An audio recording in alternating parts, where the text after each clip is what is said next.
What path might you take in your quest for total health? Optimum health that encompasses mind, body, and spirit. So join us now as we head to the frontiers of integrative health and well-being. With Judy Brooks Roy Walkenhorst and Michelle Bernhardt on Healing Quest. Hello, and thanks for joining us. On today's show, we're going to find out why old patterns can have such a hold on us. For example, and we start saying things that we go, I was never going to sound like my mother, but all of a sudden it's coming out your mouth, right? Many of us have had that experience. And on today's show, we're going to get some great insight into what's going on there and how we can let go of some of those old patterns. We also have an in-depth look at the healing power of the animals in our life. They have an intuitive sense of where someone is suffering and how someone is suffering and how really to be with us as human beings. And our healing moment shows us the slow motion majesty of ocean waves. Thanks so much for joining us today. We have some great information to share with you. On our journey to better health, right here on Healing Quest. Broadcast of this program made possible by Prime, a daily dietary supplement designed to support cardiovascular health by boosting the production of nitric oxide. Prime from Kivana, formulated to support healthy circulation for every cell in the body. More information available at primeno.com. Vital Choice Seafood, wild-caught seafood and whole food supplements rich in omega-3s. More information about our wild seafood and our sustainable practices is available at www.vitalchoice.com or at 800-608-4825. The American Botanical Council provides science-based herbal information at herbalgram.org. Be More, a monthly digital magazine designed to help you thrive. Every Be More issue is packed with information from nationally known health and wellness experts. Be More is available on request at BeMoreMagazine.com.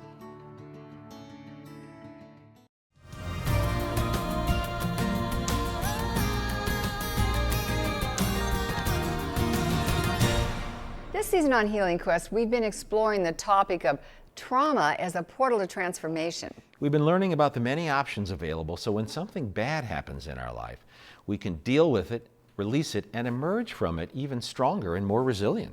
So today we're looking at a fascinating aspect of that topic, a kind of trauma that could be affecting us without our even knowing it. And it's a behavior pattern that we could be passing on to our children. The good news is that it's possible at any age to heal this. Here now with more on this topic is our Inner World Guide, Michelle Bernhardt. Thanks, guys. Today we're going to explore something called secure attachment. In a perfect world, this would happen in a process called maternal bonding, when newborns experience what's known as a safe haven. But in many cases, this doesn't happen, and the result instead is insecurity and a kind of trauma at a very deep level. And unless we deal with this issue, it can cause problems for us throughout our life, and we can pass on negative behavior patterns to future generations. Diane Poole-Heller is a trauma resolution specialist, author and expert in attachment theory and the benefits of healthy connections from childhood on. Healthy connection is a much bigger deal than we ever would have imagined because it actually mitigates against having trauma symptoms later. The way it shapes the brain and regulates the nervous system, we have a preventative resilience built into our bodies, our nervous systems, and our brains when we have good connection. It takes us to all sorts of levels of health in terms of supporting the immune system, and it actually insulates us from trauma reactions later. Doesn't mean that when you have a life-threatening event, you're not going to be stressed by it. But people with secure attachment, the way their brain is shaped and the way their nervous system regulates, will find a much faster recovery when they're confronting an overwhelming life event. And what safe haven would be someone looking at you with that I love you look, that I call it a beam gleam. Right? When you actually make an eye contact, it's like, you're special to me, right? And prosody, which means the tone of your voice, the kind of a nurturing tone of voice. The ugliest snowman ever. So through the voice, the eye contact, safe touch, a lot of hugging and nurturing and braiding hair, rubbing feet, anything like that is really juice for good bonding. Diane told me that 3 main causes have been identified for secure attachment not happening. This first type is just called avoidant attachment. A child's left alone too much or rejected when they try to make contact. The second one is ambivalent attachment, and this is where you might have had actually pretty good love coming from a parent, but it was inconsistent. The third one's called disorganized attachment. It's basically if you have a parent that has unresolved trauma and they're scared themselves, or they're actually doing scary things in the relationship, it means that you as a child are experiencing the parent who's supposed to be your safe haven and your protector as actually a source of threat. We have to remember that attachment is totally hooked in and wired into survival. As babies, we are so dependent on our caregivers that we literally would die without them. So when we have attachment issues, underneath it is the survival instinct. Babies come in hardwired to want to connect in a healthy way. They only have to adapt away from that if the caregiver can't meet them there.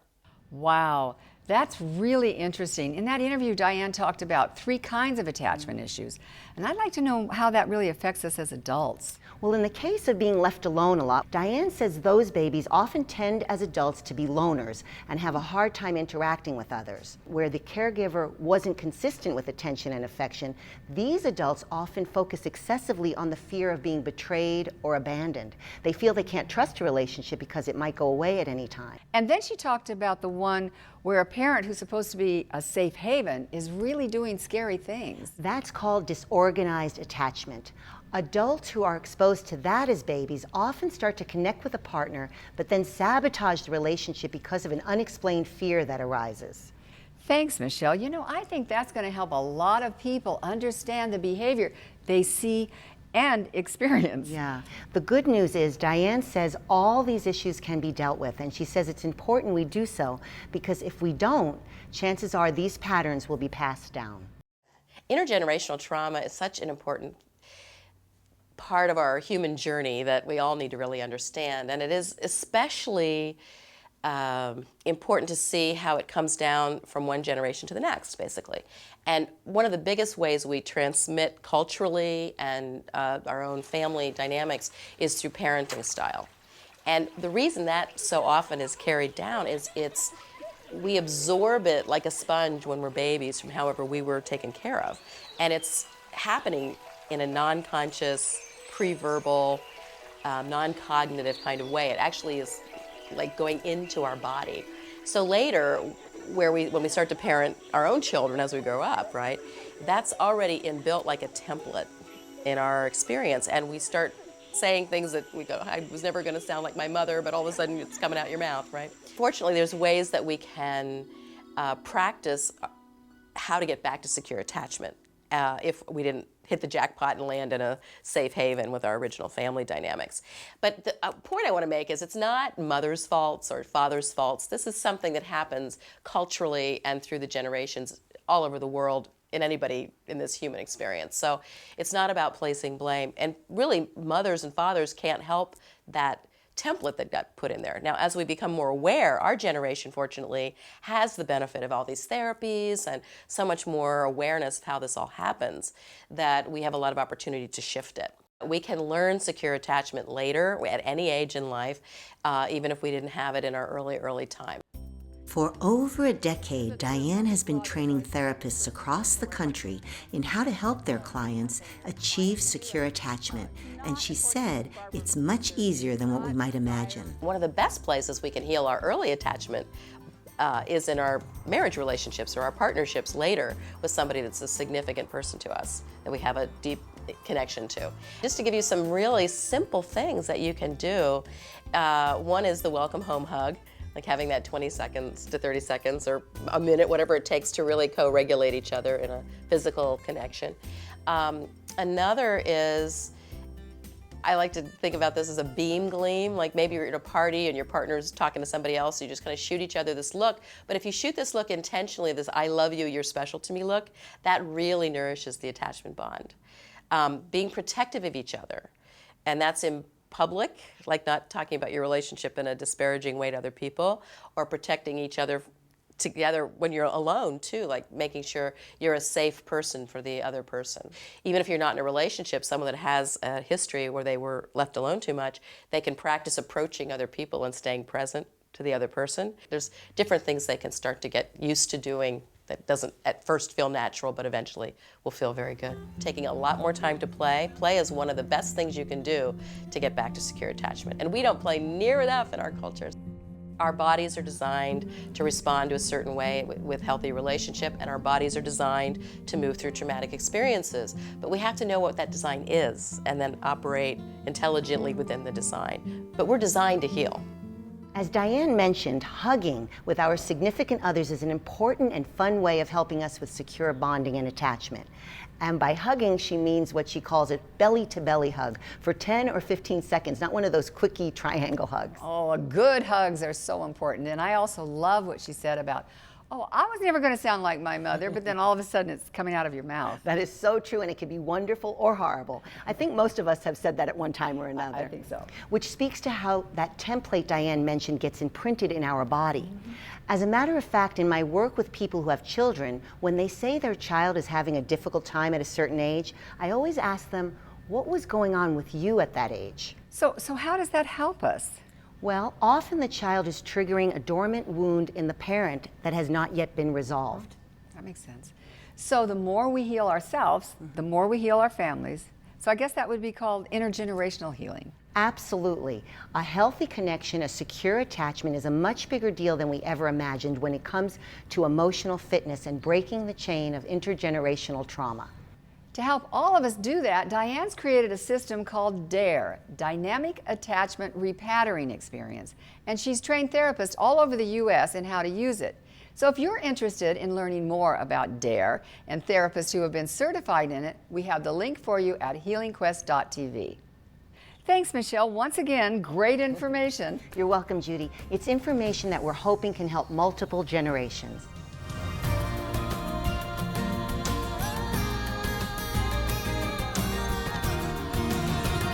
If you're a regular Healing Quest viewer, first of all, thank you for that. And second of all, you may have noticed that we're fascinated here by the role animals play in keeping us emotionally and spiritually healthy. So this season, we've asked some of America's leading experts on trauma and emotional fitness their opinion of animals and healing. Do they really have a big impact on our healing? And if so, how does that happen? Animals are able to give us unconditional love. We don't feel like we have to put up a front in front of the animals. We can be who we are, and we can wrap our arms around them, and we can get nuzzled, and we can have that love that we all need. Many of my brain spotting colleagues actually have animals as therapy assists in their offices, and they're really quite remarkable because a dog will just know when to come over and sit next to the person, and then when to get up and kind of walk away. They're so tuned in. And cats also have their own way of attuning, so it can really help a process. But the reason why animals can help us to heal is because they put us in touch with our animal selves. And when that happens, we come back to who we are, we come back to where we come from, and we get literally and figuratively grounded. Because animals are in the moment, they help us to be in the moment. The truth is, the moment is the only thing that exists, and animals in their own innate wisdom know this. We as humans have lost our way with this, but animals are our teachers and our guides who can lead us back into the moment. I think animals can be helpful to people who are going through trauma for sure. The relationships are very intense, but I think the Dalai Lama always says that dogs, for instance, as pets, are there to teach people about love and compassion because the connection is so unmediated. Sue Gross experienced that love and compassion from her dog, Star King, in the aftermath of the death of her partner of 20 years. After Ken passed away, I was, of course, grieving. I was sitting in my living room crying one day, and Star came up, and he sat down and he started whining right with me. And then he sat and put his paw right up on my shoulder. It was really something, and comforted me and let me hug him. And that really was healing. It was a very wonderful thing. I don't know what I would have done without Star in these last months. Dr. Jerry Tennant agrees with the emotional and spiritual power of the animals in our life, especially dogs and cats, but he also says they make a physical contribution to our healing. Dr. Tennant is a world-renowned eye surgeon who became an expert in energy medicine when he healed himself from life-threatening viruses that had stumped all of the top physicians he'd consulted. He did it by developing a device called the biomodulator that provides electrons at the cellular level that are essential for health and healing. And as he was regaining his health, he had some help from two very special assistants. When I was sick, I had viruses in my brain and viruses in my spleen. And I had two Pomeranians named Tigger and Pooh. Tigger would always come lay on my head, and Pooh would always curl up next to my spleen. And so I always considered them the original biomodulators because they knew where my problems were, and they were providing electrons for me. Studies have been done in nursing homes about the role of animals in keeping nursing home residents healthy. And so what will happen, of course there's an emotional attachment to a pet, but I think in addition there's a pure physics thing. And that is that one of the universe's sources of electrons is actually the Earth and what's called the Schumann Cavity between the Earth and the ionosphere. So an animal will go out and run around in the dirt and the grass and charge himself up or herself up and come in and cuddle up next to you. And then, as we know in physics, areas of high voltage always flow to areas of low voltage until they're equal voltage. So if I'm sick and I pick up a dog or a cat and hold it, I will get a donation of electrons, and then the dog runs back outside, recharges itself, and brings me some more. It's amazing how attuned, as David Grand said, our animals, especially dogs and cats, can be when we really need those electrons to heal. I know how attentive Lola and Merlin were, two of our cats. When you were recovering recently from a serious illness, they were really physically present for you. And in our conversations with experts in healing trauma, we also heard repeatedly about how amazing horses are in that process. So we'd like to share 3 of those stories with you now. Animals play an extraordinary role in healing, and they have an intuitive sense of where someone is suffering and how someone is suffering and how really to be with us as human beings. Lisbeth Hamlin is a psychotherapist and marriage and family counselor who's incorporated equine therapy into her practice for decades. Well, we're in the presence of a horse, or what I say are equine friends. You know, it's awesome that something is so large and so ancient and is completely willing to just be with us. And when we have a catastrophic or a very big trauma in our life, in some ways the horse can hold that where a human might not be able to hold it. And by working with equine and through that trauma, there's a way that you, and the way that they signal and they talk to you in a particular way, it's like all of a sudden you go, oh my word, I can do this. Terry Keebler is an equine specialist whose expertise includes trauma recovery and personal development. She's explored shamanic healing and Chinese energy medicine, and she's a certified Reiki practitioner. And I would have to say that all my journey into the different healing modalities, the energy work and stuff, is because of being around the horses. Because they are so in tune to energy. We talk so much about energy and of how we mirror each other, and the animals are just, they're always present, they're always mindful. So what we have to take a spiritual journey and learn, they do naturally. So being around them helps us learn that and reminds us of how important and valuable it is to us. So they have that connection with the natural world and with each other, and they're willing to share it with us. And sharing that energy is also what we heard from a Marine named Ray. He was badly wounded in Iraq and recovered from his trauma by working with Peter Levine and the world-famous somatic experiencing therapy that Peter developed. After his treatments, Ray enrolled in college, got married, had a child, and came back to visit Peter. Part of their visit was videotaped, including this moving passage about the power of equine therapy. When you're in the horse therapy, you know, you're near these non-judgmental creatures, these animals that accept you for who you are, regardless of what you've seen or done. For me, it's been like a struggle. Trust. Trust is a heavy thing. It's one thing that I know that I've lost in society as well as myself. And trust in the horse therapy, you know, it's like those horses seem very in tune. They are trusting you to kind of be, you know, gentle, to be relaxed near them. You know, it's they're willing to trust you to be near them. Some of the horses that we work with are also rescue horses. Oh, wow. One of the horses that we got to work with the last time, her name is Jet. Her past owner was very abusive.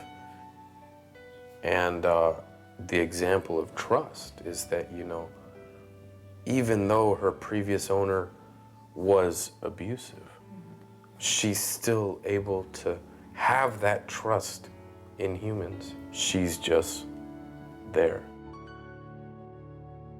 It's striking how many times we heard about how attuned those animals were with the humans they were helping. And we're also fascinated to hear Dr. Tennant's observations about the physics involved in the transfer of healing electrons from our animals to us.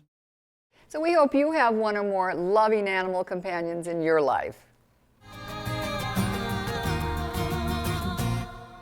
At the beginning of today's show, we met Diane Poole-Heller. As we learned, she's an expert in achieving something called secure attachment, a healthy connection in our interpersonal relationships. She's also thought a lot about the importance of maintaining a healthy connection with nature. Just being in nature for most of us slows us down. You know, we can start to take in the environment. It really brings us back to our roots of when we spent a lot more time in the woods and in natural surroundings. Slowing down and connecting with those natural surroundings can be so good for our mind, our body, and our spirit. So we'd like to bring some of that connection to you right now and invite you to sit back, relax, and join us for a healing moment.